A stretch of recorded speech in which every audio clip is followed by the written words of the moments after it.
Hare.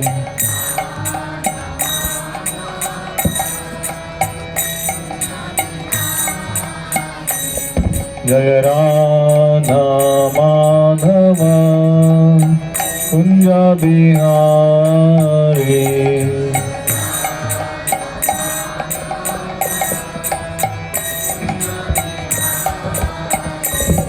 Jaya Gopi Janavallabha Girivaranari.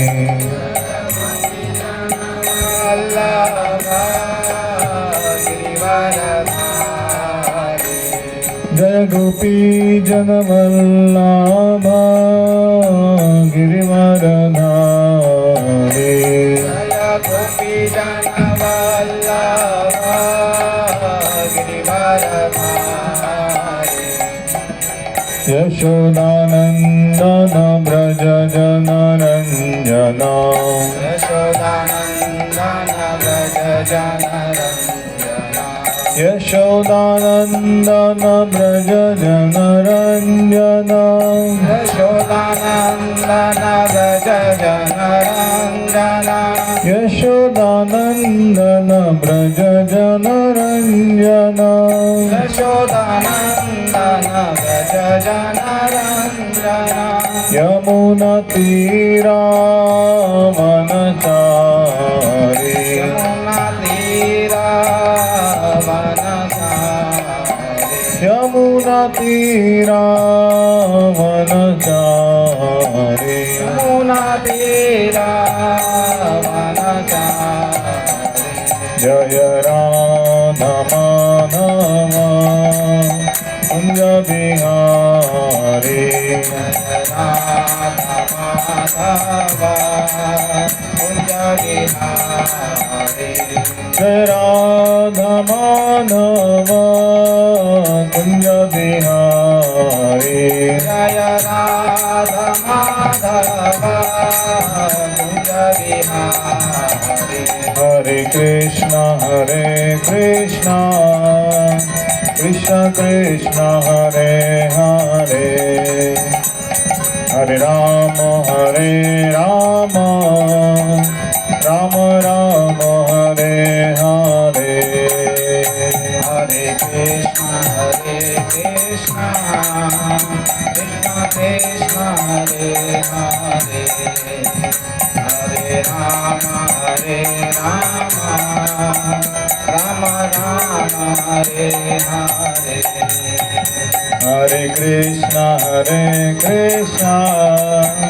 Krishna Krishna Hare Hare. Hare Rama Rama Rama Hare Hare. Hare Krishna Krishna Krishna Hare Hare. Hare Rama Rama Hare Hare. Hare Krishna Krishna Krishna Hare Hare. Hare Rama Rama Hare Hare. Hare Krishna Krishna Krishna Hare Hare. Hare Rama Rama Hare Hare.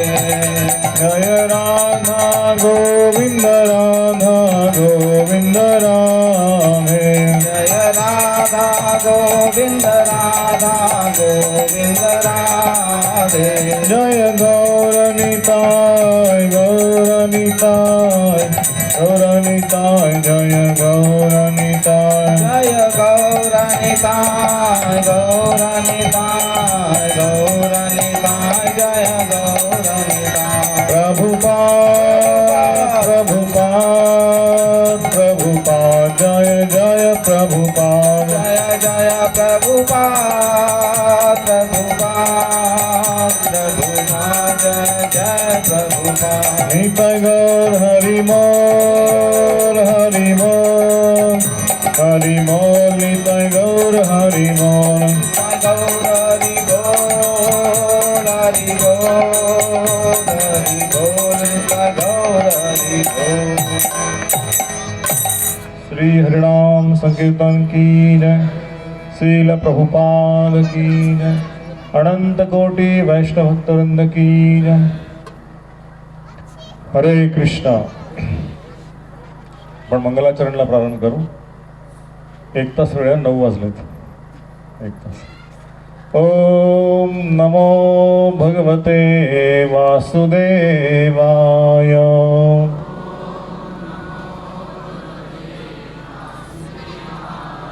ओम नमो भगवते वासुदेवाय।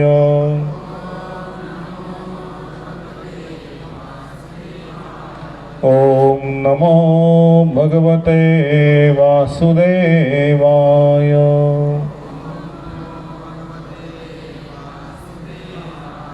ओम अज्ञानतिमिरान्धस्य ज्ञानाञ्जनशलाकया चक्षुरुन्मिलितां येन तस्मै श्रीगुरवे नमः। श्रीचैतन्यमनोभीष्टं स्थापितं येन भूतले स्वयं रूप कदा मह्यं ददाति स्वपदान्तिकं। वन्देऽहं श्रीगुरो श्रीयुतापदकमलं श्रीगुरुन् वैष्णवांश श्रीरूपं साग्रजातं सहगण रघुनाथान्वितं तं सजीवं साद्वैतं सावधूतं परिजनसहितं कृष्णचैतन्यदेवं श्रीराधा कृष्णपदान् सहगणललिता श्रीविशाखान्वितांश।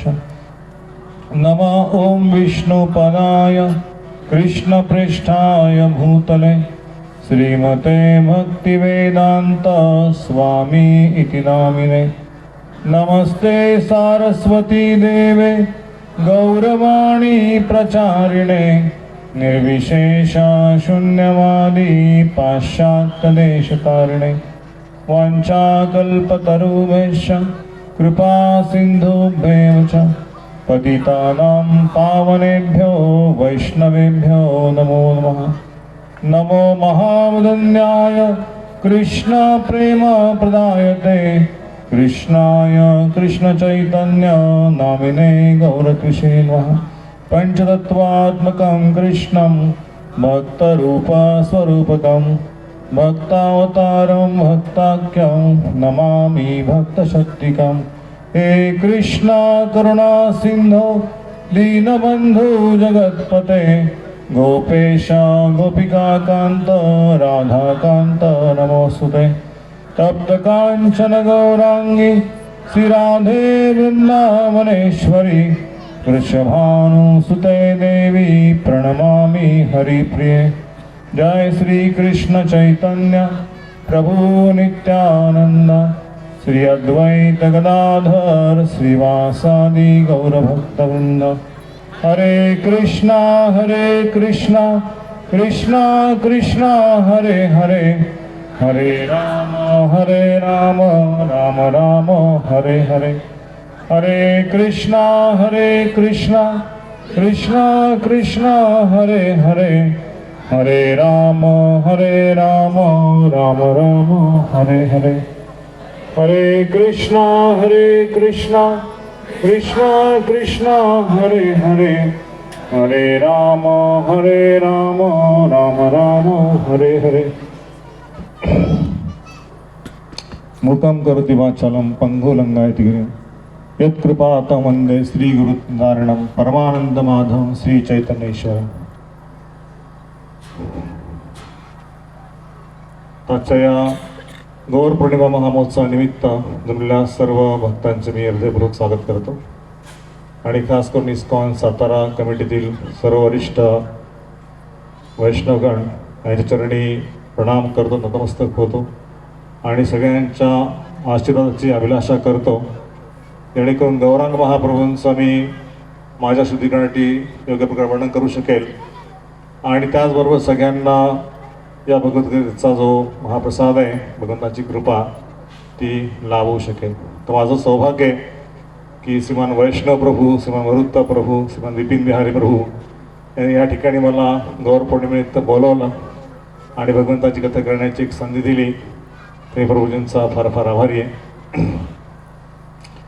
तर आपल्या सगळ्यांना माहिती की गौडी परंपरेमध्ये भगवान श्रीकृष्ण जन्मोत्सव किंवा राधाष्टमी, त्याच प्रकारे भगवान गौरांग प्रभूंचा आविर्भाव दिवस हा अत्यंत महत्त्वाचा, इतकाच की जन्माष्टमी इतका किंवा राधाष्टमी इतकाच म्हणायला हरकत नाही. कारण भगवान श्रीकृष्ण या कलियुगाच्या पूर्वी येऊन गेले द्वापरयुगामध्ये, पण तरी पण भगवंतांकडे आकर्षित होण्याचं भाग्य या कलियुगातील सामान्य लोकांना नव्हतं.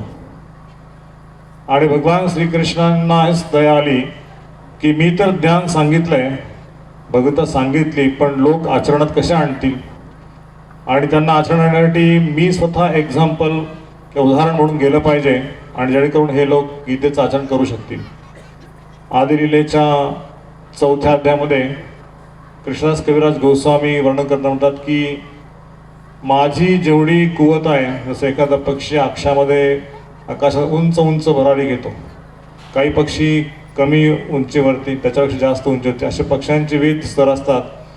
तर ते म्हणतात की माझी काही योग्यता नाही आहे की हा चैतन्य चरित्राचा उल्लेख वर्णन करायचे भगवंताच्या लीलांची, पण कारण की स्वरूपदामोदर गोस्वामी, नित्यानंद प्रभू आणि रघुनाथ भट्ट गोस्वामी या सगळ्या वरिष्ठ वैष्णवांच्या आणि इतर वैष्णवांच्या, वृंदादास ठाकूर यांच्या कृपेमुळे यांच्या आश्रमी वर्णन करतोय. त्याच प्रकारे की माझी काही योग्यता नाही की चैतन्य चरित्रामधल्या भगवंतांचं गुणगान करायची. भगवंतांच्या लीला आगाध आहेत, गंभीर आहेत, अनंत आहेत, आणि त्या अनंत शेषाने जर वर्णन केलं तरी अपुरे आहेत. तर आपल्यासारख्या तुच्छ जीवाचा काय म्हणून भगवंत स्वीकार करणार किंवा काय त्यांचं वर्णन करणार. पण भगवंत शक्ती प्रदान करोत असं कृष्ण कविराज गोसावी म्हणतात. त्याचप्रमाणे मी पण नित्यानंद चरणी नतमस्तक होऊन, अद्वैताचरणी नतमस्तक होऊन पंचतत्वाचं स्मरण करून भगवंतांच्या लीलाचं वर्णन करण्याचा एक प्रयत्न करतोय. तर कलियुगामध्ये सर्व जीव जेव्हा या कलीच्या सापाने दंश केलेले होते आणि सगळ्यांना कर्मकांडामध्ये रुची होती, पण भगवंतांचं नाम जप करण्याची किंवा भगवंताकडे परत जाण्याची कोणाला इच्छा होती. जीवनाचा उद्देश काय आहे आणि जीवन कशा तऱ्हेने जगलं पाहिजे जेणेकरून भगवंतांची कृपा, प्रेम किंवा आपसामध्ये मैत्री, स्नेह आणि सेवाभाव, निस्वार्थपणे सेवा करण्याची प्रवृत्ती जागृत होईल, असा भास कोणाला नव्हता. सगळेजण प्रकांड पंडित होते. नवदीप हे त्यावेळेस शिक्षणाचं माहेरघर म्हटलेलं आहे, आणि सगळे पंडित लोक जमा व्हायचे, वादविवाद करायचे, शास्त्रार्थ करायचे, पण कोणालाही भगवंताच्या गूढ साहित्याविषयी आत्मसाक्षात्कारशी ज्ञान नव्हतं. आणि केवळ थोडे भगवंतांचे सेवक जे आहेत की अद्वैताचार्य, श्रीवास पंडित, श्रीनिवास आचार्य, की असे निवडक जे लोक आहेत तेच फक्त भगवंताचं भजन कीर्तन करायचे, रामाई वगैरे, हरिदास ठाकूर. पण ते पाहून ह्या वैष्णवांना दया यायची की हे लोक एवढे सगळे बुद्धिमान आहेत, पण भगवंताचं नाव कोणी जप करत नाही, यांची गती काय होईल. पण अद्वैताचार्य, नित्यानंद प्रभू, हरिदास ठाकूर आणि श्रीवास ठाकूर हे सगळे प्रार्थना भगवंतांना नामजप करायचे आणि म्हणायचे की भगवंता या कलियुगामध्ये कोणी तुमचं नाव घेत नाहीये, सगळेजण धन, पैसा आणि समृद्धी किंवा ऐश्वर्य याच्या पाठीमागे लागलेले आहेत, कोणालाही भगवंताकडे जाण्याची इच्छा नाहीये. मी भरपूर प्रयत्न केलेला आहे, पण मला माहीत नाही की हे लोक काय येत नाहीत, माझं ऐकत नाहीये. तर अद्वैताचार्य गंगेच्या किनारी रोज तुळशी मंजिरी आणि गंगाजलाने शालिग्रामची सेवा करायचे, प्रार्थना करायची भगवंतांना की तुम्ही अवतीर्ण व्हा, कृपया अवतीर्ण व्हा, लोकांचं काय होईल. तर परमपूज्य राधानाथस्वामी महाराज म्हणतात की वैष्णवाच्या हृदयामध्ये प्रचंड करुणा, प्रचंड दया असते.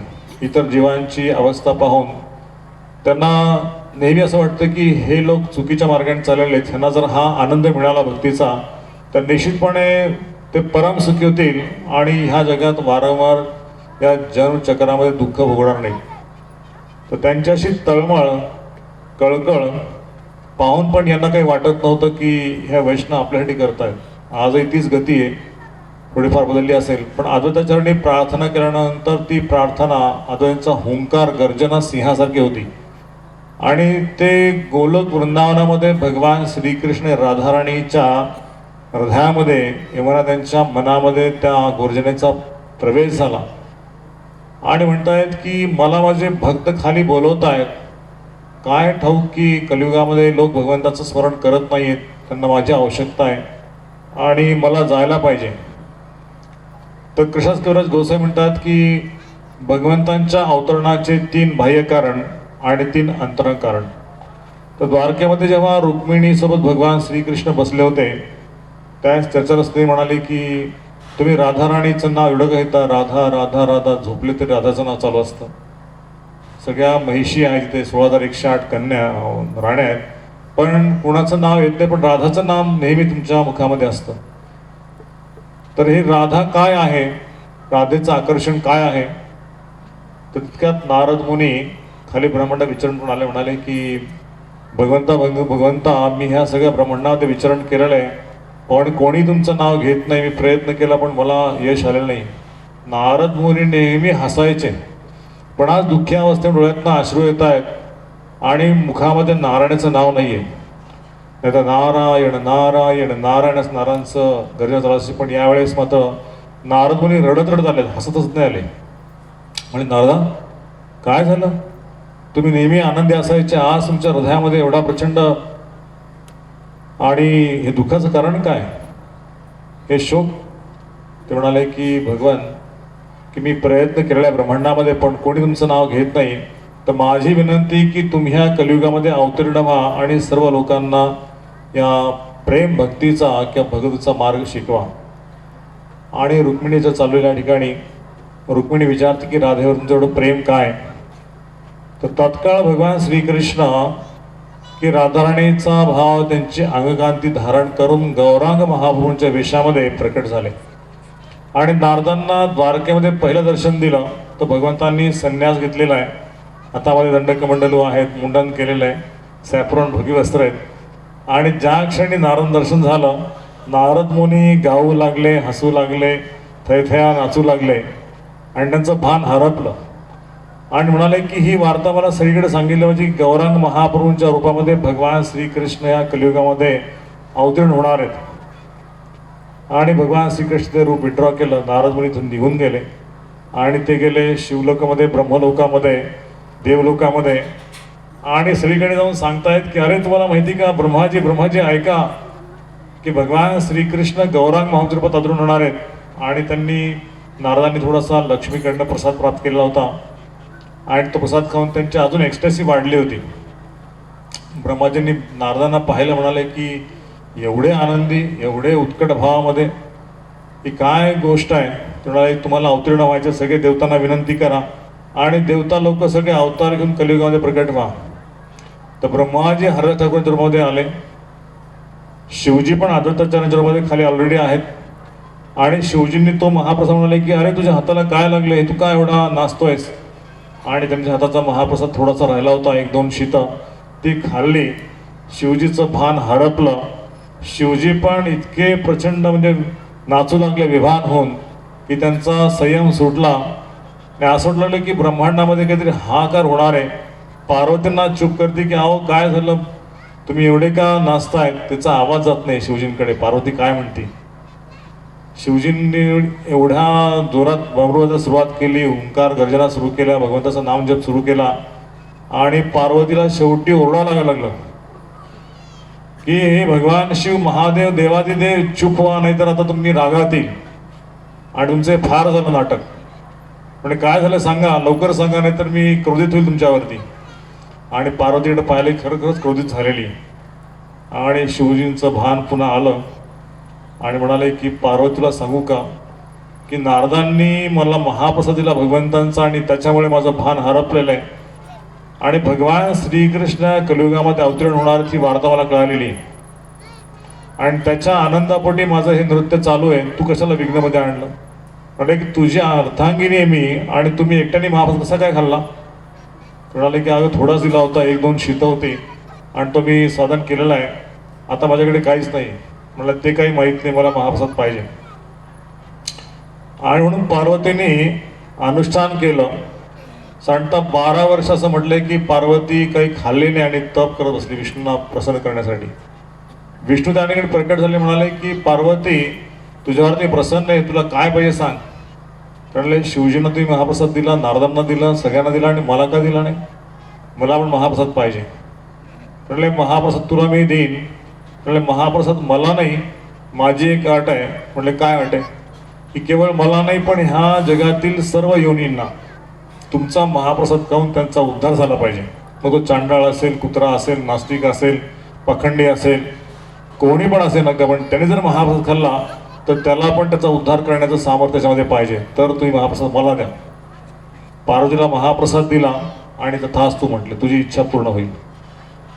आणि हे पार्वतीने महाप्रसाद खाल्ला, इतकी आनंद झाली, इतकी आनंद झाली की माझे जन्माजन्माचे उपकार, म्हणजे तुमचे उपकार माझ्यावरती आहेत की आता कलियुगामध्ये सर्व जीवांचा उद्धार होणार. जो कोणी भगवंताचा प्रसाद खाईल त्याला भगवंताची कृपा लाभणार. आणि शिवजींना त्यांनी सांगितलं की मला महाप्रसाद मिळाला आहे. पार्वती पण आनंद तिचा गगनात मावत नव्हता. आणि मग हळूहळू इकडे सर्व देवता लोक प्रकट झाले. भगवंतांचे जे शुद्ध भक्त आहेत ते पण अलग अलग गृहांडावरनं या धर्तीवरती प्रकट झाले. आणि मग जगन्नाथ मिश्रा आणि सचीमतेच्या घरी नवदीपमध्ये श्री चैतन्य महाप्रभू आज म्हणजे जो मुहूर्त आहे फाल्गुन पौर्णिमेचा, एक्झॅक्ट ह्याच मुहूर्ताला चैतन्य महाप्रभू प्रकट झाले.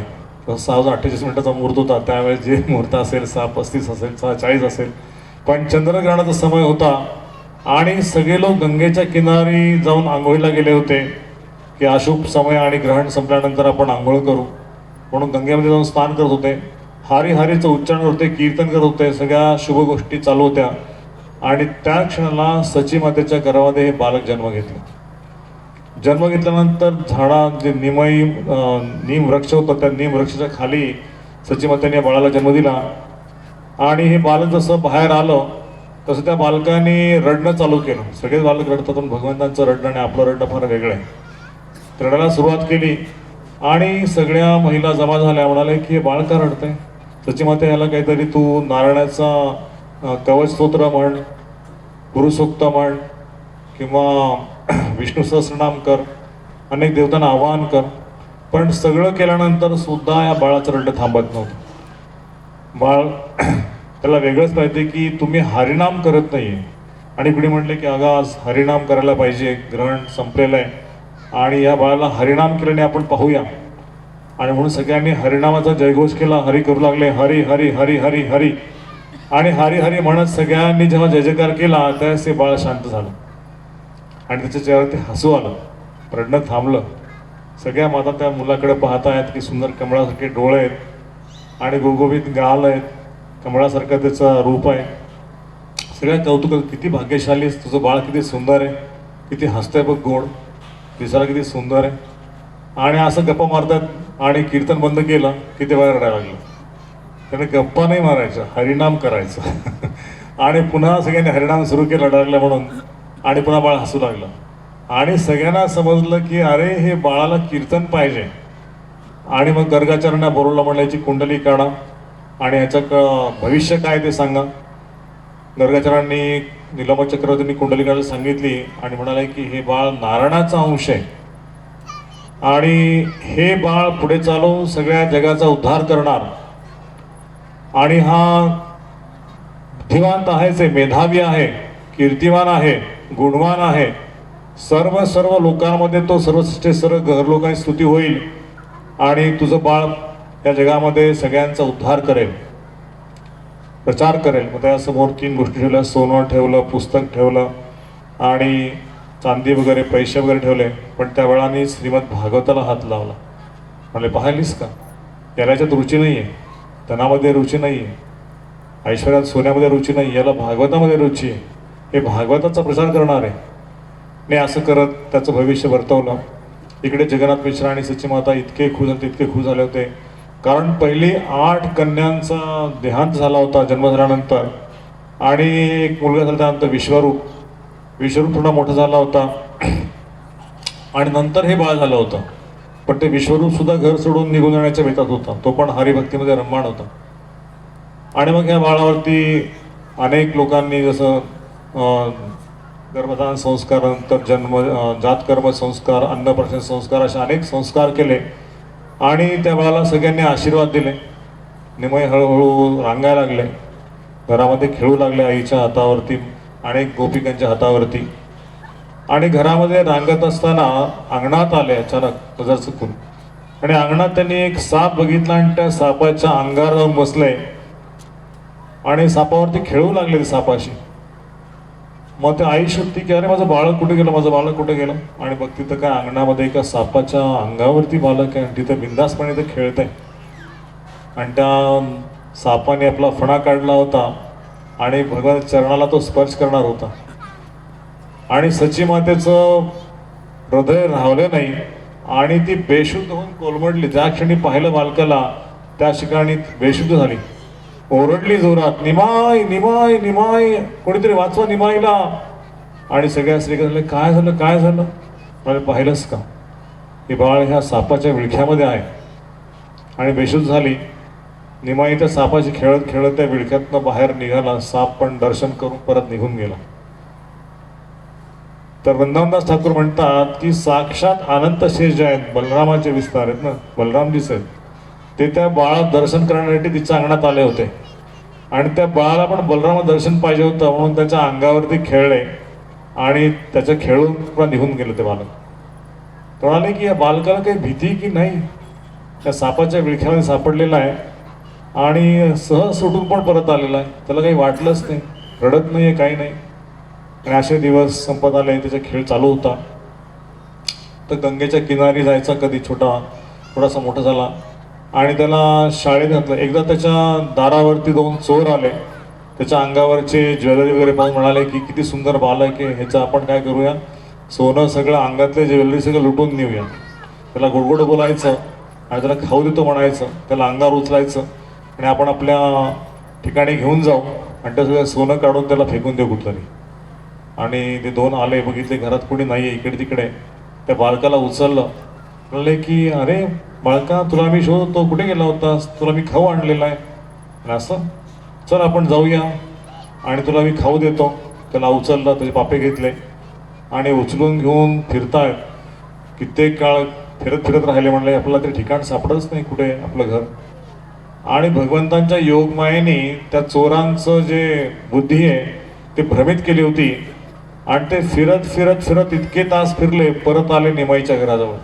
आणि सगळ्या माता शोधतायत की बालक कुठे गेलं, बालक कुठे गेलं, बालक कुठे गेलं.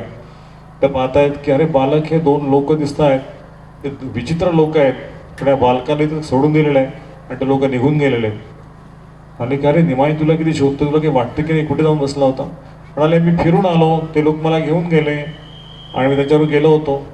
वास्तवपणे त्याला चोरी करायच्या लोकांना पण भगवंतांची योगमायेने त्यांची बुद्धी दिग्भ्रमित केली आणि परत घरी आणून सोडलं. म्हणाले की वाचलो आपण, त्या लोकांनी आपल्याला पकडलं नाही आणि पळून गेले जशाच तसे. तर अशा निमाईच्या लीला सांगत कृष्णास करू असं म्हणतात की वृंदावनदास ठाकूरांनी ज्या लीला वर्णन केलं नाही त्या लीलांचं वर्णन करतो. आणि वृंदावनदास ठाकूर ज्या लीला वर्णन करतायत त्या गंगेच्या किनारी बालक गेलेले खेळायला आणि सगळे तिथे ब्राह्मण लोक, अनेक लोक आलेले आहेत आणि तिथे पूजेची सामग्री तयार केलेली आहे. गंगेची पूजा करतायत, कोणी शिवजींची पूजा करतायत, कोणी विष्णूची पूजा करतायत आणि त्या ठिकाणी मुली स्नान करतायत. तर तिथे जाऊन त्यांनी कपडे, मुलींचे कपडे काढून घेतले, तिथे दुसरीकडेच लपवून ठेवले. त्या ब्राह्मणाच्या पायाकडे जाऊन त्यांचे पाय ओढले, त्यांची पूजा सामग्री नष्ट केली, इकडे तिकडे टाकून दिली. म्हणाले की तुम्ही कोणाची पूजा करताय, मीच नारायण आहे, मीच तो शिव आहे, माझी पूजा करा. माझी पूजा केल्याने तुमची पूजा व्यर्थ जाईल. शास्त्रात सांगितलंय की नारायणाची पूजा केली पाहिजे, नारायणाला शरण गेलं पाहिजे. आणि म्हणून ते सांगितलेले श्लोक, एक एक श्लोक. आणि ते म्हणजे बालक असं नटकट कोणाचं बालक आहे, मी नारायण आहे, मी विष्णू आहे आणि मी शिवजी आहे, मीच ब्रह्मा आहे. म्हणे चल इथून जा, बघितलं असे ब्रह्मा बाबून. आणि तरी पण त्या बालकाने काय ऐकलं नाही. तर त्या मुलींना म्हणाले की तुम्हाला मी आशीर्वाद देतो, माझी पूजा करा की तुम्हाला शंकरापेक्षा चांगला पती मिळेल, तुमचं कल्याण करेल. त्या मुली म्हणाले की हे कोणाचं बालक आहे आणि आम्हाला तुझ्या आशीर्वादाची गरज नाही आहे, थांब तुझ्या आईवडिलांना जाऊन सांगतो, आम्ही इथे आलाय आणि आम्हाला म्हणतो की आशीर्वाद देतो. तर ते जगन्नाथ मिश्रांकडे गेलं, तुमचा बालक शाळेत काही जात नाही, काही नाही, आणि इथे येऊन मात्र आम्हाला त्रास देतो. म्हणलं की आमचा बालक तर शाळेत जातो. कारण निमाई तू शाळेत गेला होता ना? म्हणाले मी शाळेत गेलो होतो आणि हे लोक खोटं बोलत आहेत. पहा बरं का, उद्या मी शाळेत जाईन हे लोक मला काय म्हणतील. आणि दुसरी निमाई शाळेत गेले आणि इकडे गंगेच्या किनारे आलेच नाहीत. जगन्नाथ म्हणलं माझं बालक तर शाळेत गेलं नाही, हे लोक म्हणतात गंगेच्या किनाऱ्यावरती. आणि काही तास निघून गेले, निमाई पुन्हा गंगेच्या किनारी गेला. तसं भगवान श्रीकृष्ण गोपिकांच्या घरात जाऊन लोणी चोरायचे, तसं हे मस्ती करायचे अनेक लोकांसोबत. आणि अशा लीला चालू होत्या. एके दिवशी त्यांच्या मनात आलं की याला शाळेमध्ये आपण घालतोय, पण हा शाळेत काही शिकतच नाही. विश्वरूपला आपण शिक्षण दिलं होतं, पण त्याचा काही उपयोग झाला नाही.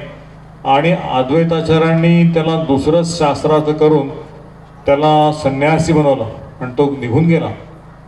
तर ह्याचं काय होणार? ह्याला जर आपण शिकवलं नाही तर हा धनार्जन कसं करणार, ह्याचं घर कसं चालणार, याचं लग्न कसं होणार?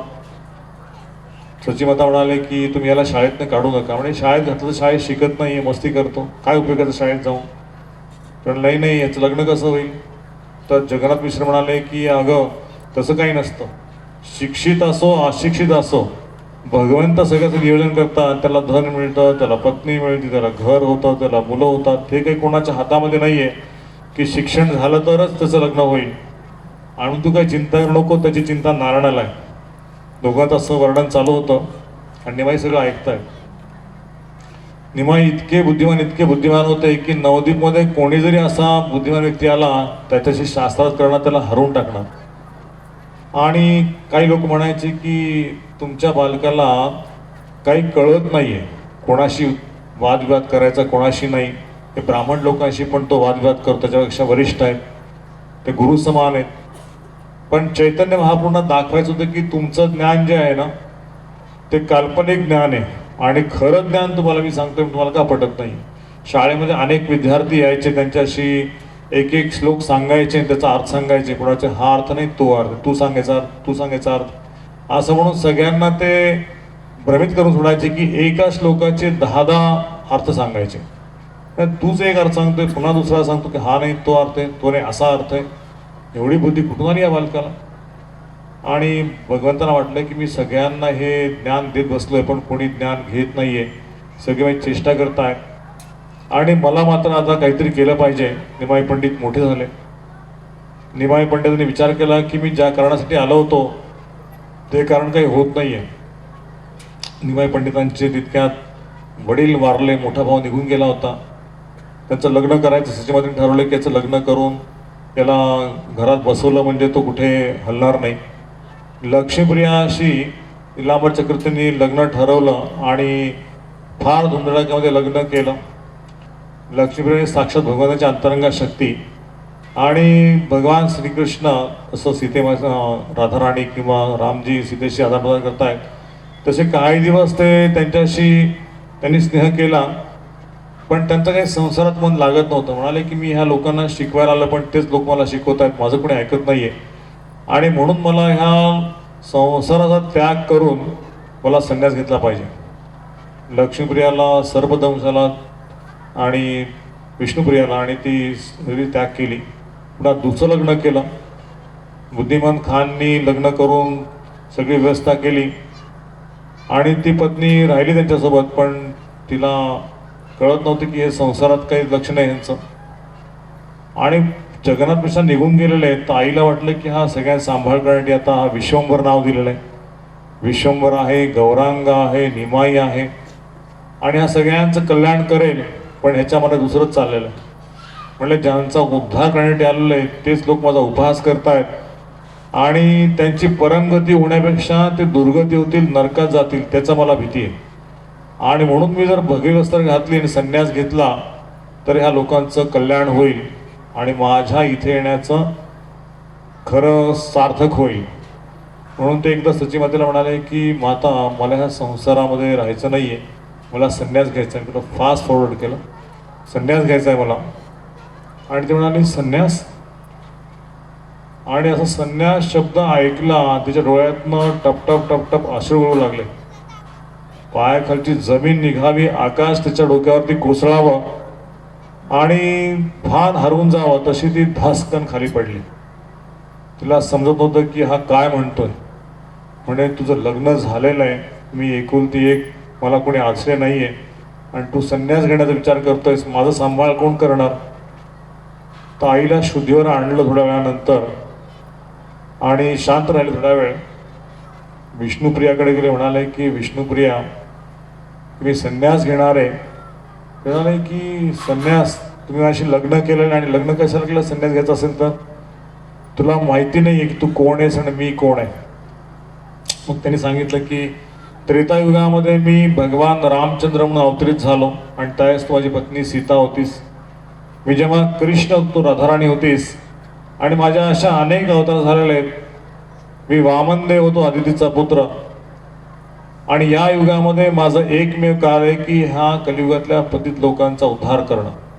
आणि म्हणून मी या ठिकाणी संन्यास घेणार आहे आणि ह्या सगळ्या लोकांचा उद्धार करणार आहे.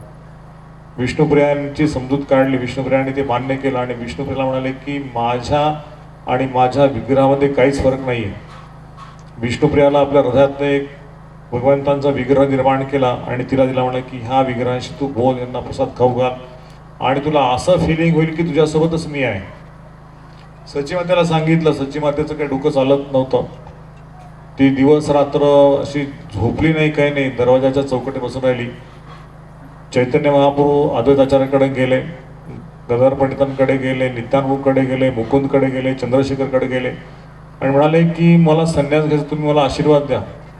अद्वैताचार्य म्हणाले की वेडायसी काय, पण तुम्हाला जगन्नाथ मिश्र गेलेले माहिती आहेत ना, आईला कोण सांभाळणार आहे, विष्णुप्रियाला कोण सांभाळणार आहे. ते म्हणाले तुला माहिती आहे ना माझं कारणाचं काय, इथे येण्याचं कारण काय. हे सगळे लोक माझा उपहास करतायत, कोणी भगवंताचं नाव घेत नाही. तू मला बोलवलंयस या ठिकाणी आणि तू सांगतोयस की तुम्ही घरात राहा. आणि मग अद्वैताचार्य म्हणाले की तुम्ही स्वतंत्र ईश्वर आहेत, तुम्हाला काय मला सांगायची गरज आहे, तुम्हाला जे वाटतं ते हवं करा, पण एकदा सचीमातेच्या कानावर घाला. ते म्हणाले की हां ते मी केलेलं आहे. मग नित्यानंद रूमकडे आले आणि गदाधर पंडित आणि मुकुंद सगळ्यांना त्यांनी सांगितलं. पण सगळ्यांचं एकच होतं की तुम्ही ठरवा तुम्हाला काय करायचं आहे, आम्ही काय सांगणार तुम्हाला, तुम्ही स्वतंत्र ईश्वर आहे. आणि मग सगळ्यांची परमिशन घेऊन त्यांना निरोप देऊन चैतन्य महाप्रभू एके रात्री 2 वाजता की घराच्या बाहेर पडतायत. पण त्या रात्री सचीमाता चौकटीवरती बसलेली आणि ती रडतीये, झोप नाही तिला. चैतन्य महाप्रभूंनी तिला परिक्रमा घातली. म्हणे तू अजून जागीस, म्हणे झोप कशी येणार, तू घर सोडून जाणार आहेस ऐकल्यानंतर माझ्या हृदयामध्ये जसा हृदय विकार व्हावा तसा झटका आलेला आहे मला. मी झोपू शकत नाही आहे, माझा प्राण देह भान सगळं हरवलेलं आहे, माझी भूक तहान झोप सगळं गेलेलं आहे. आणि म्हणाले की माझं तुला मी सांगितलं आहे की तू माझी शाश्वत माता आहेस, मी राम आहे, मी कृष्ण आहे, तू देवकी आहेस, कौसल्य आहेस, आदिती आहेस आणि प्रश्निगर्भ, माझ्या अनेक अवतार झालेले आहेत. यावेळेस मला या संसारामध्ये राहायचं नाही, मला उद्धारसाठी आलेलं आहे आणि तुम्हाला आशीर्वाद दे. सचीमध्ये डोळे पुसले भगवंतांनी, तिला परिक्रमा घातला, नमस्कार केला आणि परत निघाले. आणि कटवाला ते चंद्रशेखर आचार्यांसोबत गेले. त्या ठिकाणी केशव भारती जे आहेत भारती संप्रदायाचे प्रमुख, त्यांना भेटले आणि म्हणाले की मला संन्यास घ्यायचा. आदल्या स्वप्नात येऊन सांगितले की तुमच्याकडे असा एक पंडित येईल, सोनेरी कलरचा एक युवक आहे, त्याला संन्यास घेतो, मी संन्यास द्या, त्याचं नाव श्रीकृष्ण चैतन्य असं द्या. आणि दुसरी बरोबर तोच व्यक्ती आला निमाई पंडिताच्या रूपामध्ये आणि केशववर्धन नमस्कार केला. केशववर्धनना आधीच कळालं की दुसऱ्या दिवशी एक बालक येणार आहे आणि त्याला संन्यास द्यायचा आहे. म्हणाले की हां तुम्हीच का निमाई पंडित. म्हणाले हां मी निमाई पंडित. म्हणाले की मला संन्यास पाहिजे आणि तुम्ही मला संन्यास द्या. म्हटले की संन्यास तुला मिळेल, पण तू हे केस काढून टाक, भगवी वस्त्र घाल, स्नान वगैरे कर, नंतर संन्यासचा विधी करता येईल. म्हटले की मी काय संन्यास देणार, तूच एक पूर्णपुरुष भगवान आहेस आणि तुझं कार्य मला माहिती आहे, पण तू निमित्त मात्र म्हणून आलेला आहेस आणि संन्यास देण्याचं काम माझं सौभाग्य समजतो की तू या ठिकाणी आलेला आहेस. आणि केश कर्तन करू नये, एका नाव्याला बोलवलं, केस काढायला सांगितले, पण त्या नाव्याचा हात चालत नव्हता. त्याचा हात थरथर कापायचा की भगवंतांचे केस इतके सुंदर होते, घुंगराले बाण, डोळे असे कमळाप्रमाणे, मुख असं चंद्रमाप्रमाणे शीतल, आणि इतकं सुंदर असं तेजस्वी रूप होतं. हजारो सूर्य हजारो चंद्र जसे एकाच वेळी प्रकट व्हावे तसं त्या बालकाचं सौंदर्य अप्रतिम सौंदर्य होतं. आणि ते रूप पाहिलं त्याला वाटलं कशाला हे केस काढतोय, आणि माझं काय हे दुर्भाग्य की या बालकाच्या केसाला मी स्पर्श करणार. सारखं सारखं त्याचा हात ती जायचा, पुन्हा खाली हात यायचा. निमाई पंडित म्हणाले की अरे तुला केस काढ इतका वेळ लागतोय, आणि तुला आज्ञा आहे माझी, तू केस काढ, काही घाबरू नकोस. माझी केसावरती बिलकुल आसक्ती नाही आहे. कलियुगामध्ये सगळ्या लोकांना केशभूषा वेशभूषाची आसक्ती आहे, पण चैतन्यबाबांनी तुरंत केस काढ सांगितले आणि त्याला शक्ती दिली. आणि मग त्यांनी केस काढत काढत त्या केसाला जमा केलं. केस पुढे टाकून दिला नाहीत, काही नाही, केस जमा केले. डोळ्यातनं पाणी यायला लागलं. म्हणले की माझं दुर्भाग्य काय की निमाईचे केस मी कापले, एवढं सुंदर युवक आहे, अप्सराच्याही पलीकडे सौंदर्य आहे, लाखो युवतेच्यावरती तुटून पडतील, पण हा असा कसा संन्यास घेतोय, त्याला काही समजत नव्हतं. आणि जेव्हा तिचे केस काढले, त्याचं जे दुकान होतं ह्याचं न्हाव्याचं दुकान त्यांनी बंद केलं, आणि भगवंतांनी त्याला एक स्वीट मार्ट चालू करायला आज्ञा दिली की तू स्वीटचं दुकान चालू कर आणि पेढे वाट. संन्यास घेतल्यानंतर त्याचं ते वेश बदलला, रूप बदललं, काम बदललं, आणि तो श्रीमंत झालाच झाला. इकडे संन्यास दीक्षेचा सेरेमनी झाला, श्रीकृष्ण चैतन्य नाव ठेवलं. आता श्रीकृष्ण चैतन्य जर तुम्ही ह्या नावाचा अर्थ बघितला तर श्री म्हणजे श्रीमती राधाराणी, श्रीकृष्ण, कृष्ण म्हणजे कृष्ण, आणि चैतन्य म्हणजे चैतन्य. तर श्रीकृष्णाचं संमिलित रूप जे आहे ते चैतन्य महाप्रभू, राधा कृष्ण ही अन्य. तर श्रीकृष्ण चैतन्य, राधा कृष्ण ही अन्य, ते कलियुगामध्ये भगवंतांनी नाव धारण केलं. आणि जसं संन्यास दीक्षा झाली, नाव त्यांना मिळालं, तसं नाव उच्चारलं गेलं, त्यांच्या हृदयामध्ये असे भाव उत्पन्न झाले की भगवंतांच्या आठवणीमध्ये जसं विरह प्रेम होतं तसं ते विरहामध्ये डुबून गेले. त्यांना भान सुद्धा की मी कुठे आलोय, काय करतोय, काही नाही, राधा राधा गोपी गोपी, आणि हरिनाम संकीर्तन करू लागले. तर त्यांच्यासोबत चंद्रशेखर आचार्य, नित्यानंद प्रभू आणि इतर गण होते. सगळेजणांनी त्यांना भानावरती आणलं. म्हणले की चला चला निमाई आपल्याला जायचंय. त्यामुळे मला वृंदावनला घेऊन जा. तर वृंदावनला जायच्या अगोदर म्हणले की वृंदावनला तर हा वेडाच होऊन जाईल पूर्ण कृष्णाच्या विरहामध्ये, आत्ता वृंदावन जाण्याचं हे नाही. नित्यानंद म्हणले की नाही, याला आपण शांतीपूरला घेऊन जाऊ. आणि मग ते रस्त्याने चालतायत, डान्स करतायत. 3 दिवस काही खाल्लेलं नाही आहे, पायी प्रवास चालू आहे. आणि त्या ठिकाणी नित्यानंद प्रभू पण धुंद आहेत महाप्रभूंच्या भावामध्ये. पण ते शुद्ध की याला आपल्याला शांतीपूर्वक न्यायचं आहे. तर समोर काही बालक खेळतायत. म्हणाले की मागणं एक संन्यास येईल आणि त्या संन्यासाला सांगायचं की हा रस्ता जो आहे हा वृंदावनला जातो, आणि ही काय जी नदी आहे ती पण यमुनाच आहे. तुम्ही अचूक मार्गाने चाललेला आहे, ह्या देशाने जर तुम्हाला वृंदावन मिळेल. आणि असं सांगितल्यानंतर नित्यानंद प्रभू, चंद्रशेखर आचार्य पुढे पुढे येत आहेत. आणि महाप्रभू मागणं आल्यानंतर ते मुलांना विचारतात की तुम्ही मला वृंदावनचा रस्ता सांगाल का? हाच वृंदावनचा रस्ता आहे, हेच यमुना आहे, इकडे गोवर्धन आहे, तुम्ही इकडे पुढे चालत राहा, तुम्हाला वृंदावन होईल. आणि महाप्रभू चालत चालत आलेले आहेत. एकच रे सांगावरती संन्यास वस्त्र आहे, दंड कमंडलू चैतन्य नित्यानंदकडे. आणि पुढे आल्यानंतर ज्या नदीमध्ये ते स्नान करायला येतात त्या ठिकाणी नदी पाहिली यमुना की यमुनेमध्ये ते जंप करतात आणि यमुना यमुना यमुना म्हणून उडायला लागतात. तिथे वृंदावनात आलो आणि कपडे भिजलेले आहेत. आणि समोर दिसतात तर अद्वैताचार्य. चंद्रशेखर सांगतात की जा अद्वैताचार्यांना दुसरा एक नवीन कपड्याचा सेट घ्यायला सांग, आणि महापूर्ण कपडे बदलतील आणि त्यांना आपण त्यांच्या घरी घेऊन जाऊ. अद्वैताचार्यांना समोर पाहतात, म्हणतात की अद्वैत तू इथे कसं काय?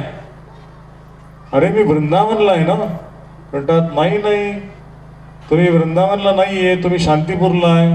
ते म्हणतात अरे मला नित्यानंदनी वृंदावन सांगितलं, ही यमुना सांगितली आणि मला तो वृंदावनला घेऊन जाणार होता. म्हटलं नाही, ॲक्च्युली काय आहे की प्रयागला एक यमुना आणि गंगेचा संगम आहे, आणि जी पश्चिमेकडनं नदी येते आणि पूर्वेकडने दोघांचा संगम होतो, आणि त्या ठिकाणी एक भाग जो इकडे येतो वास्तव दोघीचं जल एकच आहे आणि ही जी गंगा आहे ती यमुनाच आहे वास्तविक आणि तुम्ही यमुनेमध्ये स्नान केलेलं आहे. नित्यानंदचं पण बरोबर आहे. म्हणतात की मला काही समजत नाही पण तुम्ही कपडे बदला आणि आता आपण आपल्या घरी जाऊया. म्हणतात की नित्यानंद हा पागल व्यक्ती आहे, त्यांनी माझं घात केलेला आहे, त्याच्यावर मला यायचं नाही. मग ते माफी मागतात आणि अद्वैताचार्य त्यांना आपल्या घरी घेऊन जातात. नित्यानंद सोबत आहेत, अद्वैताचार्य आहे, थोड्याने हरिदास ठाकूर येतात आणि अद्वैताचार्य सीतामाताला सांगतात की अगं यांच्यासाठी उत्तम उत्तम व्यंजन बनव. किती दिवसाचं खाल्लेलं नाही माहीत नाही आणि म्हणतात की 3 दिवस काही खाल्लेलं नाही आहे. सीता ठाकूरणी जे आहे सुंदर स्वयंपाक बनवते, अनेक अनेक व्यंजन होती आणि गोपालजींना तो भोग लावते आतमध्ये. गोपालजींसमोर नित्यानंद आणि गौरांग महाप्रभू ते दर्शन घेत आहेत, भोग आरती गात आहेत, भगवंत भोग स्वीकार करतायत. इतका आनंद त्यांना की साक्षात माझे स्वामी कृष्ण या ठिकाणी प्रसाद स्वीकार करतायत, कीर्तन करतात. आणि नंतर अद्वैताचार्य म्हणतात की अहो तुम्ही इथे प्रसाद आलेला आहे, तिकडेच काय मग्न झालेला आहे, थोडं इकडे पण या, ताट वाढलेलं आहे तुमचं. आणि त्या ठिकाणी नित्यानंद आणि चैतन्य बसवतात आणि सीता ठाकूर आणि सगळे व्यंजन त्यांच्यासमोर वाढती. अनेक प्रकारचे पुरी, हलवा, रबडी, खीर, संदेश, मालपुआ अशा अनेक पदार्थ होतात.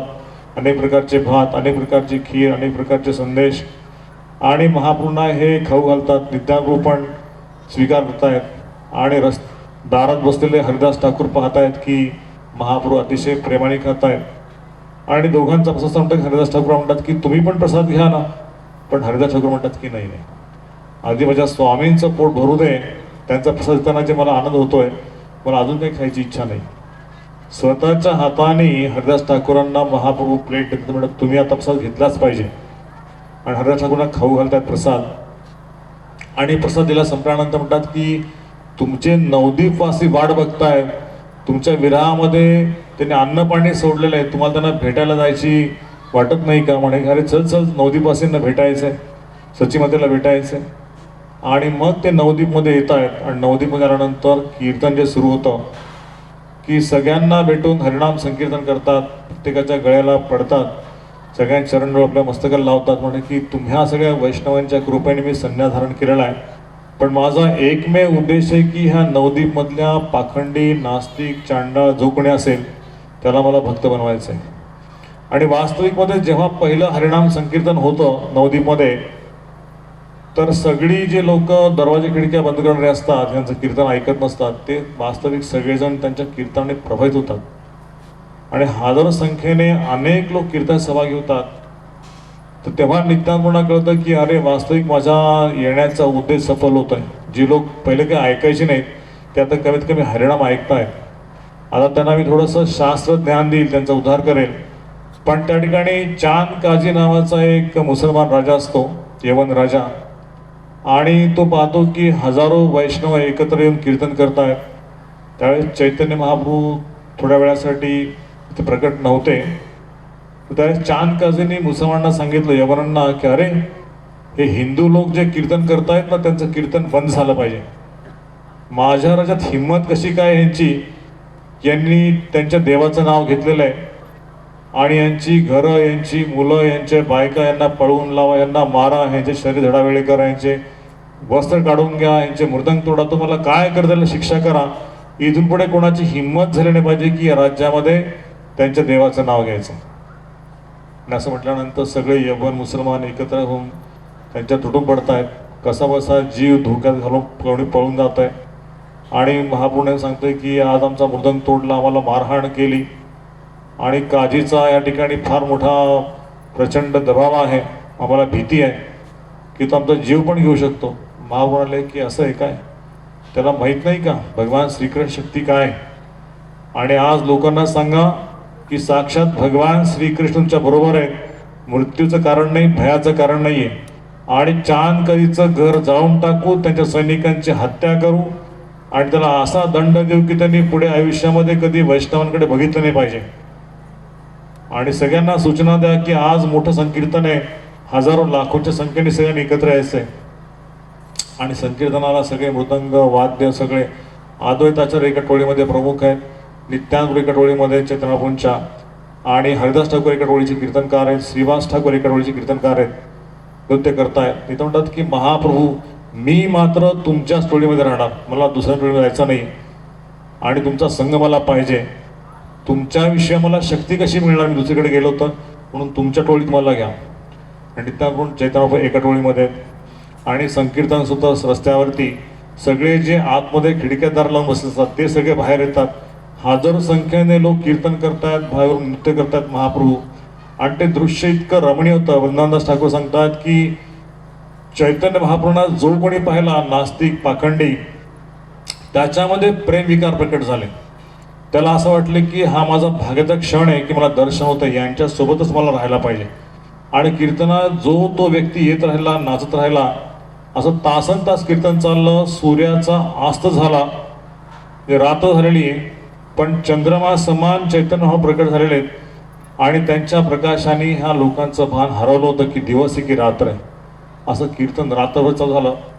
यवनांना समजलं की अरे या ठिकाणी निमाई पंडित नावाचा एक संन्यासी आहे आणि तो या ठिकाणी कीर्तन करतोय आणि त्याच्या मागे हजारो हजारो लाखो लोक कीर्तन करतायत. आणि ह्या कीर्तनाच्या प्रभावामुळे की या ठिकाणी आपला उद्योग जो ते बंद होणार, त्यांचं राज्य येणार. आणि ते म्हणतात की काजीला मारा, काजीला मारा, काजीला मारा, जो दिसेल त्याला मारा, असा जयघोष चाललेला आहे. आणि एवढी हिंमत, कोण आहे तो संन्यासी? ते म्हणतात की निमाई पंडित नावाचा संन्यासी आहे आणि त्याच्या प्रभावामुळे सगळे लोक निर्भय झालेले आहेत, कोणालाच भीती नाही आहे. म्हणजे तुम्ही सगळेजण यवन लोकांना घेऊन जा, त्यांच्यावर तुटून पडा. आणि ज्या क्षणी हे लोक आले तर त्यांच्या पाठीमागे जेव्हा चैतन्यप्रभूंची सेना लागली त्या सगळे जे यवन मुसलमान होते ते मुसलमान आपली दाढी झाकून, आपलं मुंडकं आपल्या कमरेकडली वाकून की त्यांना मारहाण झाली. आणि ह्या आवाजाने, ज्या कीर्तनाने त्यांच्या हृदयात एक प्रकारे भीती निर्माण झाली. म्हणजे आपलं काही खरं नाही या ठिकाणी, पळून जायला पाहिजे, प्राण वाचले तरच आपलं आहे, नाहीतर हे गेलो आता आपण. कारण हजारो लाखो लोक कीर्तनामध्ये होते आणि जो तो इतका आक्रमक होता की आज मुसलमानांना सोडायचं नाही. सगळं हे राज्य जे आहे ते मुसलमानांच्या भीतीतून मुक्त करायचं आहे. एकही मुसलमान शिल्लक नाही राहायला पाहिजे. त्यावेळेस पण दरारा होता आणि अशी महाप्रभू चिडले होते. म्हटले की आज जो येईल त्याचा शिर धडा वेळ करायचा, त्याला सबक शिकवायची की भगवान श्रीकृष्णाची शक्ती काय आहे. तुम्ही मुळीच घाबरू नका, मी तुमच्या पाठीशी. आणि चांद काजीपर्यंत वार्ता गेली आणि काजीला म्हणतात, काजी म्हणाला की मुसलमान लोक पळून यायला लागलेत, यवन लोक पळून येत आहेत आणि हा संन्यासी बिलकुल सगळ्यांना उद्विग्न करतोय. आणि सगळ्यामध्ये एवढी हिंमत आली कशी काय? काजी पण रस्त्याच्या बाहेर आला. काजी बाहेरला, काजीने बघितलं की हे लोक इतके उद्विग्न झालेले आहेत, इतक्या म्हणजे प्रचंड शक्तीने संकीर्तन करतायत, निर्भय शक्ती संकीर्तन करतायत, माझं काही टीका लागणार नाही. आणि काजी रस्ता चुकून निघून गेला. चैतन्य महा म्हणाले की तू आला होतास ना, कर, हिंमत असेल तर त्याच्याशी युद्ध कर आमच्याशी. आणि काजी निघून गेला. चैतन्य महाप्रभू त्याच्या स्वप्नामध्ये रात्री गेले झोपलेल्या ठिकाणी आणि त्याची छाती फाडण्याचं एक नरसिंहाचं रूप घेतलं. म्हणजे काय तू माझ्या भक्तांचा मृदंग तोडला होतास, तुझी हिंमत होती का कीर्तन करताना रोखायची कुणाला? आणि आज तुम्ही छाती फाडून राहणार. असे दटावत होते, त्याला असे दटावत होते. चांदकाजी हात जोडतोय, महाप्रभू मला क्षमा करा, माझ्याकडनं फार मोठी चूक झालेली. हे राज्य कुणाचं तुला माहिती का? हे राज्य भगवान श्रीकृष्णांचं आहे आणि या राज्यामध्ये भगवान श्रीकृष्णांचा तू नौकर आहेस. तुझी हिंमत कशी झाली? वैष्णवांकडे डोळे वाटून बघितलेस तर बघ, म्हणजे तुला फाडून टाकेन. आले महाप्रभू मला माफ करा, मीच तो कंस होतो तुमचा मामा पूर्वजन्मामध्ये आणि आज तुम्हाला मी शरण येतोय, तुम्हाला तुम्ही तुमचा आश्रय द्या, इथून पुढे मी कधी हिंमत करणार नाही. असं म्हटल्यानंतर महाप्रभू म्हणाले की ठीक आहे, तुला सोडून देतो, वैष्णवांची सेवा कर, त्यांच्याकडे बघू नकोस, बघितलं असतं तुला मी मारून टाकीन. असं म्हटल्यानंतर चांदकाजी पुन्हा पुन्हा माफ करा, माफ करा. आणि त्यानंतर चांदकाजी स्वतः नामजप करू लागला, स्वतः कीर्तन करू लागला आणि आपल्या सैनिकांना म्हणाला की या राज्यामध्ये निमाई पंडितांचे जे कोणी भक्त आहेत तुम्ही पण त्यांना साथ द्या, त्यांची सेवा करा, कीर्तनामध्ये त्यांना त्रास देऊ नका. अशा प्रकारे पहिलं मोठं संकीर्तन झालं नवदीपमध्ये. आणि चैतन्य महाप्रभूंनी नंतर जगन्नाथपुरीकडे प्रयाण केलं. एक 10 मिनटं घेतो शेवटचे. जगन्नाथपुरीकडे प्रयाण केलं. सचिवांनी सांगितलं की तुम्ही लांब जाऊ नका, पण जगन्नाथपुरी निवास करा. तर जगन्नाथपुरीमध्ये जेव्हा हे येणार समजलं, त्या सारंग भट्टाचार्य त्या ठिकाणचे मंदिराचे प्रबंधक होते. आणि संन्यासी आलेला आहे, भगवान जगन्नाथ दर्शन करतोय. दर्शन करता करता तो भान हारून गेला, मूर्छित झाला, गडबडा लोळू लागला, डोळ्यातनं पाणी येत आहे, शरीर कंपित होत आहे, काही भान नाही. जगदर्शनात की हे माझे कृष्ण, हे माझे स्वामी, मी तुम्हाला विसरून कुठे आहे, मला तुम्ही प्लीज विचारण्याचा आश्रय द्या. आणि त्या ठिकाणी लोटांगण घालतोय. तर सगळे त्या ठिकाणचे जे पंडा लोक आहेत ते असं कोणी व्यक्ती बघितला नव्हता, हा वेगळाच व्यक्ती, याला उचलून फेकून द्या. म्हणून त्याला उचललं. पण तितक्या सारभट्टाचार्य आले, म्हणजे की थांबा थांबा, याला हात लावू नका, या कोण आहे तुम्हाला माहीत नाही आहे. आणि सारभट्टाचार्यांनी त्या संन्यासांना थोडंसं जावं केलं, शुद्धीवर आणलं. म्हणाले की श्रीपाद, की तुम्हाला जगन्नाथजींना पाहिल्यानंतर एवढा विरह जाणवतोय, तुम्ही वास्तविकपणे कृष्ण प्रेम प्राप्त केलेलं आहे. जगन्नाथजी तुमचे आहेत आणि तुमच्या निवासाची सोय या ठिकाणी करण्यात आलेली आहे. आणि मग त्यांना काशी मिश्रांच्या घरी गंभीरामध्ये घेऊन गेले. तिथं त्यांच्या निवासाची भोजनाची व्यवस्था केली. आणि चैतन्य बापू रोजच्या प्रमाणे सकाळी उठून जगत दर्शन करायचे, कीर्तन करायचे, अनेक वैष्णव लोकांना भेटायचे. आणि बंगालवरनं बरेच वैष्णव त्या ठिकाणी आले जगन्नाथपुरीमध्ये, की चैतन्य बापू ज्या ठिकाणी त्या ठिकाणी आम्हाला राहायचं आहे. आणि मग जगन्नाथपुरी निवास करत असताना अनेक वैष्णव भगवंतांच्या सानिध्यासाठी यायचे. तर बंगालवरनं 400 वैष्णवांची टोळी यायची, त्या ठिकाणी कीर्तन करायचे, प्रसाद बनवायचे. तर प्रतापरुद्र राजाला समजलं की हा संन्यासी जो आहे तो इतका भारदस्त, इतका प्रभावी आहे, याच्या दर्शनाने लाखो लोकांचा उद्धार होतोय. आणि पुरीमध्ये सगळेजण त्याच्या दर्शनाच्या, त्या संघासाठी बंगालवरनं, अनेक ओरिसातल्या अनेक भागातनं येत आहेत. आणि मला, मी इथं असून सुद्धा मला त्याचं दर्शन मिळत नाही आहे. तर त्यांनी सारंग भट्टाचार्य विनंती केली.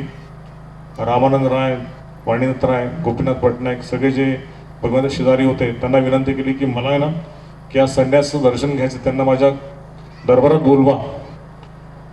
मग त्यांना सांगितलं चित्रपटा की तुम्हाला हा जो प्रतापरुद्र राजा आहे तो बोलवतोय त्याच्याकडे, त्याला तुमचं दर्शन पाहिजे. म्हणाले की मुळीच नाही, की मी राजाला दर्शन देणार नाही. म्हणाले की तो राजा भगवंताचा भक्त आहे, वैष्णवांची सेवा करतो, त्यांच्या निवासाची भोजनाची व्यवस्था केलेली आहे, आणि तो वैष्णव आहे. म्हणता मुळीच नाही, ते सगळं ठीक आहे, पण मी राजा दर्शन घेणार नाही. मग पुन्हा पुन्हा विनंती केली. पण ते म्हणाले नित्यानंद आणि भक्तांना की तुम्ही जर मला सारखं सारखं विनंती केली तर मी अलारनाथला निघून जाईल. मग सगळे म्हणाले की स्वतंत्र ईश्वर आहे, तुमची इच्छा, तुमच्या इच्छेपुढे आम्ही काही म्हणू शकत नाही, पण तुम्हाला जे वाटेल तेव्हा. मग राजाला सांगितलं की अरे महाप्रभू खुश नाही आहेत, त्यांच्या मनात वेगळंच काहीतरी आहे, पण तू प्रतीक्षा कर, वेळ योग्य आल्यानंतर तुला दर्शन प्राप्त होईल. आणि मग राजा प्रतापरुद्रांनी आपला मुलगा भगवान सेवेत पाठवला. म्हणजे की माझ्यावर कृपा होण्यासाठी माझा मुलगा त्यांचा सेवक झाला तर माझ्यावरती कृपा होईल. त्या मुलांनी सेवा सुरू केली. चैतन्य त्याला खूप प्रेम दिलं, खूप भक्ती दिली, पण तरी पण राजाला दर्शन दिलं नाही. तर आणि की अरे मी सगळं केलं आहे, पण हा जे माई पंडित आहेत चैतन्य दर्शन का देत नाही आहेत. म्हणाले असं आहे की तू राजा आहेस आणि तू भरजरी वस्त्रामध्ये स्वतःला राजा समजतोय आणि त्या संन्यासाने तुझ्याकडे येऊन दर्शन द्यावं, हा कुठला न्याय? असं कधी होऊ शकत नाही. संन्यासाच्या चरणांशी राजाने राहायला पाहिजे. मग तुला काय केलं पाहिजे की ज्यावेळेस महाप्रभू जगन्नाथांच्या रथाच्या समोर नृत्य कीर्तन करतील आणि एका उत्कट भाव अवस्थेमध्ये जगन्नाथ वल्लभ गार्डन जवळ ते निश्चित पडतील, त्यावेळेस तू त्यांच्याकडे जा आणि त्यांचे पाय दाब, त्यांचे मसाज कर. तत्पूर्वी रथाच्या समोर तू झाडू मार, एक साध्या वस्त्रामध्ये ये, तुझा राजवेश त्याग कर आणि तू झाडू मारायची सेवा कर भगवान जगन्नाथांच्या समोर. आणि तसंच झालं की राजा एका पांढऱ्या वेशामध्ये आला, साध्या वेशामध्ये, आणि त्यांनी जगन्नाथांसमोर झाडू मारायला सुरुवात केली. महाप्रभूंचे जे 7 कीर्तनकार टोळी होती त्या कीर्तनामध्ये कोणी कुमारवट्ट हट्टवर्ण आलेले आहे. अशा अनेक कीर्तन करणाऱ्या लोकांच्या मध्ये महाप्रभू टोळीमध्ये नृत्य करतायत, गातायत आणि सगळ्यांना वाटतं की महाप्रभू माझ्या टोळीमध्ये, प्रत्येकाला वाटतं की माझ्या टोळीमध्ये कृष्ण आहे. आणि कीर्तन बेफाम चाललेलं आहे. रथ पुढे पुढे पुढे येत जगन्नाथ बलराम गार्डनजवळ आला आणि महाप्रभू कीर्तन करत करत त्या गार्डनमध्ये घुसले आणि निश्चितच एक ग्रास दिसतं, ग्रासवरती पडले गार्डनमध्ये. आणि त्याच वेळेस त्याला सांगितलं की तू जा आता आणि महाप्रभू चरणांचा स्पर्श कर, त्यांना तू आल्हाददायक असा मसाज कर. आणि राजा त्या ठिकाणी गेला आणि मसाज करतोय आणि मसाज करता करता हृदयातून एक गीत उमटलं आणि ते गीत असं होतं की तव कथामृतं तप्त जीवनं कविवीडितं कल्मषापहं श्रवणमंगलं श्रीमदाततं भूरि जनन्ति ये भूरिधा जना. असं गीत तो सारखं सारखं म्हणायला लागला. ते गोपी गीत आहे. आणि हे ऐकल्यानंतर चैतन्यप्रभू जे एक्स्टॅसीमध्ये गेले होते त्यांचे प्राण आहे शरीरामध्ये पण भान नाही आहे मी कुठे आहे ते. गोलोक वृंदावनामध्ये असा त्यांचा भासक मी इथे नाहीच आहे आणि त्या चेतनेमध्ये समाविष्ट आहे. त्यांना देहाचं भान नाही, कोण बाजूला आहे काही नाही. पण ज्या क्षणी ते गीत त्यांच्या कानामध्ये प्रवेश केलं त्यावेळेस ते म्हणाले की अरे कोण कोण तुम्ही कोण. म्हणाले की मी तुमचा दास, तुमचा दास, तुमच्या दासांचा दास. म्हणाले भुरीदा भुरीदा भुरीदा, खूप छान खूप छान खूप छान. आणि उठल्या आणि चक्क त्या राजाला आलिंगन दिलं. म्हणाले तू किती भाग्यवान आहेस की तुझ्यामध्ये ही कृष्णाप्रती एवढी आतुर भावना, जे प्रेम प्राप्त करायला ब्रह्माजी शिवजी तपस्या करतायत ते तुला सहजपणे प्राप्त झालंय आज. आणि त्या कृष्णप्रेमामध्ये पूर्णपणे आनंदी होऊन जाशील. तुझ्या जन्माजन्माचं पुण्य तुला फळाला आलेलं आहे. आणि राजा प्रतापरुद्र पण महाप्रभूंना वारंवार प्रणाम करतोय, वारंवार दंडवत करतोय आणि महा म्हणतात की खुश राहा, कृष्ण भवनेत राहून खुश राहा. तर महाप्रभूंनी एक संदेश या ठिकाणी दिला. माझ्याकडे अजून एक भरपूर लिहिला आहे पण या ठिकाणी थांबणार आहे लिहिला करून की महाप्रभू या ठिकाणी एक संदेश देत आहेत की जो कोणी व्यक्ती कृष्ण भावनेवरचं आचरण करण्याचं इच्छुक असेल त्याने आपल्या पोझिशनचा, पदाचा आणि सगळ्या प्रकारचं जे ऐश्वर आहे त्याचा त्याग केला पाहिजे. आणि भक्तांच्या संघामध्ये आल्यानंतर असं वाटलं नाही पाहिजे की मी ह्यांची सुविधा करतोय, हे माझ्यामुळे जगतायत. म्हणजे राजा वाटतं की मी ह्यांची सोयी करतोय, अकोमोडेशन दिलं, खाण्यापिण्याचा खर्च मी करतोय आणि मी राजा इथला आणि सगळ्या वैष्णवांची मी सेवा करतोय. स्वतःचा मुलगा पण आला तर सेवेमध्ये पण तरी पण महाप्रभूने बघितलं नाही. पण महाप्रभूंना ही भावना पाहिजे होती की मी सगळ्यांचा अतिशय अतिशय तुच्छ सेवक आहे, माझ्याकडे कुठलीच योग्यता नाही, हे सगळं महाप्रभूंचं साम्राज्य आहे. पण त्या क्षणी ज्याला समजलं की हे सगळं भगवंतांचं आहे आणि मी एक सेवक आहे, तुमच्या सेवकांचा सेवक आहे, हे जेव्हा त्यांनी मान्य केलं त्यावेळेस महाप्रभूंनी त्याला आलिंगन दिलं. तर आपण पाहतोय चैतन्य लीलेमध्ये की एक दुःखी स्त्री सुद्धा जेव्हा भक्तांची सेवा करते त्यावेळेस महाप्रभू तिचा उद्धार करते, जरा सुखी ठेवत. कारण ती केवळ एक कर्तव्यापोटी म्हणा की प्रेमापोटी सेवा करून जात होती. ती कोणाला कळतं की मी सेवा केलेली आहे वैष्णवांची, असं कोणाला तिचं रिकग्निशन नव्हतं, ॲप्रिसिएशन नव्हतं. पण चैतन्य महाप्रभूने आपल्या भक्तांना थांबवून सांगितलं की आज कोण पाणी भरायला येते त्याला थांबव, मला त्यांना भेटायचं आहे. आणि जेव्हा ती स्त्री थांबवली गेली आणि माझं तुझं नाव काय, तर माझं नाव दुःखी. म्हणे तुझं नाव दुःखी कसं काय शकतं, तू सगळ्या भक्तांची सेवा करते आणि आज तुझं नाव सुखी. आणि तिला कृष्णप्रेम प्रदान केलं, तिला गोलोकाची प्राप्ती झाली केवळ वैष्णवांची सेवा करून. तर चैतन्यप्रभू या ठिकाणी आलेले 3 गोष्टी सांगतायत की जीवदया, नामरुची, वैष्णव सेवा.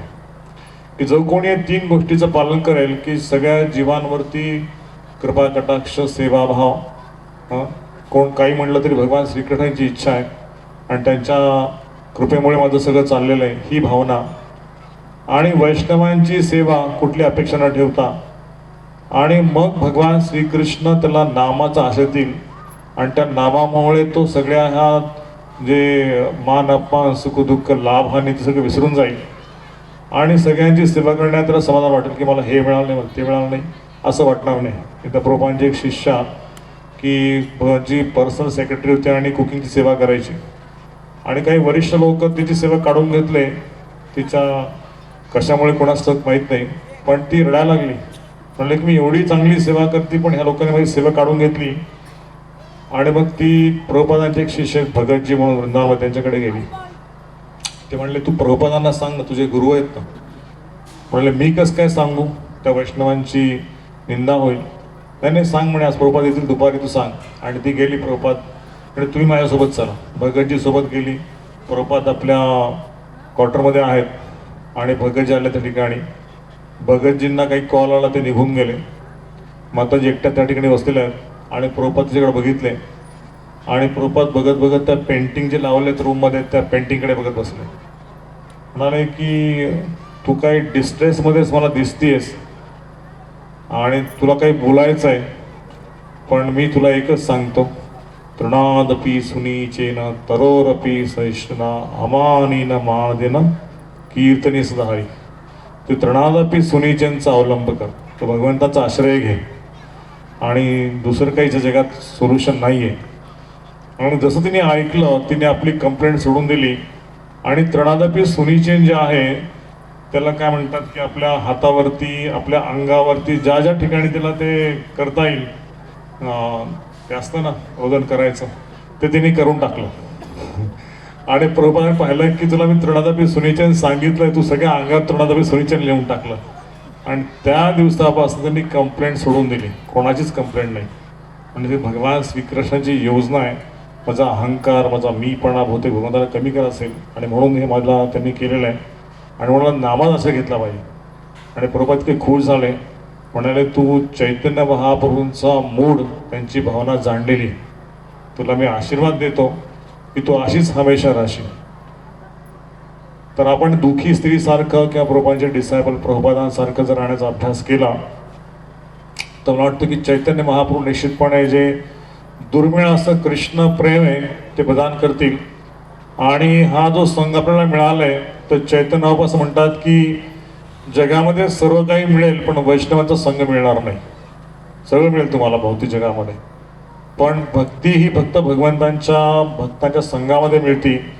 केवळ आपण एकटे राहून भक्ती करणं शक्य नाही आहे, पण चैतन्यांना सुखी करायचं असेल, त्यांना आनंदी करायचं असेल तर आपल्याला सगळ्या भक्तांचा तास बनला पाहिजे, त्यांची सेवेची अभिलाषा केली पाहिजे. आणि जो भक्त या भावनेकडे मंदिरात येईल की मला काय सेवा, वैष्णवांची मी काय सेवा करू, कुठली सेवा असेल आणि सेवा करून परत जाईल तर तोच हरिनामाचं आसन करू शकेल, बाकी तुला काही नाही पाहिजे.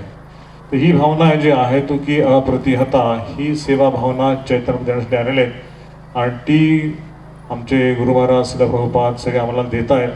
आपण त्याचा स्वीकार करून त्यांच्याप्रती जे ऋण आहे, गुरुबांनी दिलेली दीक्षा असेल, दिलेली शिक्षा असेल, दिलेला संघ असेल, विग्रह असतील, तर त्याची त्या उत्कट भावनेने सेवा करून हे असं दुर्मिळ जे कृष्ण प्रेम आहे ते प्राप्त करण्याचा प्रयत्न केला पाहिजे. तर या ठिकाणी पुन्हा एकदा सगळ्यांना धन्यवाद देतो आणि सगळ्यांचे आभार व्यक्त करतो. त्या ठिकाणी मला तुम्ही चैतन्य महाप्रभूंच्या जन्मदिनानिमित्त जे काही बोलण्याची संधी दिली, माझ्यासाठी पण तुम्ही प्रार्थना करा की माझ्यामध्ये जे अवगुण आहेत, अहंकार आहे, क्रोध आहे, लोभ आहे, या सगळ्या गोष्टी भगवान श्रीकृष्ण दूर करतील आणि चैतन्य महाप्रभूंच्या प्रती, त्या गुरूंच्या प्रती जे प्रेम उत्पन्न व्हायला पाहिजे ते एक ना एक दिवस प्रेम उत्पन्न होईल आणि सगळ्यांची सेवा मी निस्वार्थ भावनेने करू शकू. हरे कृष्ण. श्री गौरांग महाप्रभू की जय. श्रील प्रभुपाद की जय. अनंत कोटि वैष्णव भक्तवृंद की जय.